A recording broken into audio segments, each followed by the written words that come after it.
Take a minute and just talk about how you got into cross country. Obviously, you have a background in other sports, but now you're here. Yeah, so it was all my sister, actually.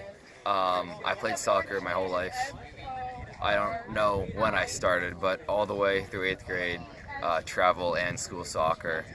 Loved it. All my friends played it, including Jack Patterson, who's actually running cross country now, and Jack Putnam, who says he's planning on running next year. And I was a striker, and the game plan was take the ball and I go run and get it.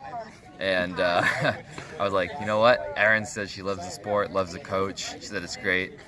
I'm going to go for running because I figured, I've always loved running. I've always liked winning races and stuff, and maybe I can do it in cross country too. So she's really the one who convinced me to do it. And I saw some of the races. I saw Gabe Coffey race. I saw him running on this track so many times. I was like, wow, it'd be incredible to be able to do something like that. And so And here you are. Yeah, I went out for it. Nice.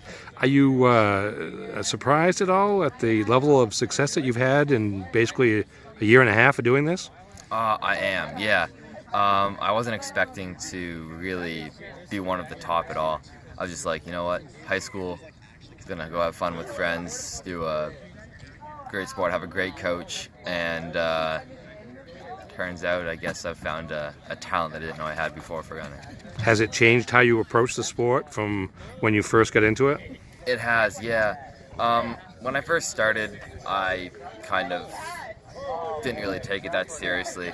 I would go on easy runs, I'd do workouts, I'd work hard. I've always had that competitive kind of hard-working thing about me. I always wanted to do well, but I never really thought of it as a future, I guess. And now that I've started doing well, I've noticed maybe it could help me get into schools. It could help me with other things, and honestly, it's helped me with just a lot of things in life as well. Like not even in the sport, it's taught me a lot of lessons. Coming off a second place finish at the Festival of Champions a week or two ago, just maybe talk about goals for yourself and for your team for the rest of the season. Well, my goal at the beginning of the season, I'm really bad at setting goals actually. Like I don't really know that much about running, so I don't know where I should be at what points. So my goal is to just get as close to 16 flat as possible. I ended up beating it by about 20 seconds. So I got to set a new goal, I guess, but the rest of the season is going to be on slower courses, so I don't see myself PRing again, per se, because it's going to be on hillier courses, different courses, but I always want to improve. And just get better, get mentally stronger, that sort of thing. As a team, we have one of the fastest, if not the fastest, 1-2 runners right now. But our team in depth isn't quite as good as it was last year, but I feel like with more training, James Fahey coming off an injury and all that, we can definitely get it. We can definitely place really well at states, hopefully top 3. Hopefully top 5, maybe top 3, and I think as a team we'll be able to get to New England, and that's a huge goal as a team and individually of mine. Yeah. You mentioned the 1-2 punch. Just talk about you and Gordon working together, perhaps to make each other better. Yeah, Gordon Dorr. He's always pushing me to be better. I'm always pushing him. Gordon is a much more knowledgeable runner than I am. I'll be like, hey Gordon, what are we doing today? He's like, we're doing this. I'm like, why are we doing that? He's like, oh, because of this, and he gives me all the science behind it and tells me what my pacing should be, a lot of that stuff. And in the workouts, I think today actually in this workout I'll probably be pacing off of him, just trying to kick it in at the end, that sort of thing. He's always happy. He always comes out running with a positive attitude, and he's been working harder than anyone I've ever seen. Over the summer he ran like 520 miles, something crazy like that, and it's definitely paid off this season with a 16-16 finish at Festival of Champions.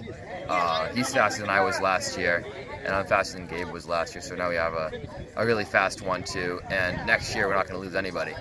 So next year we have the whole team again, and next year is going to be incredible as well.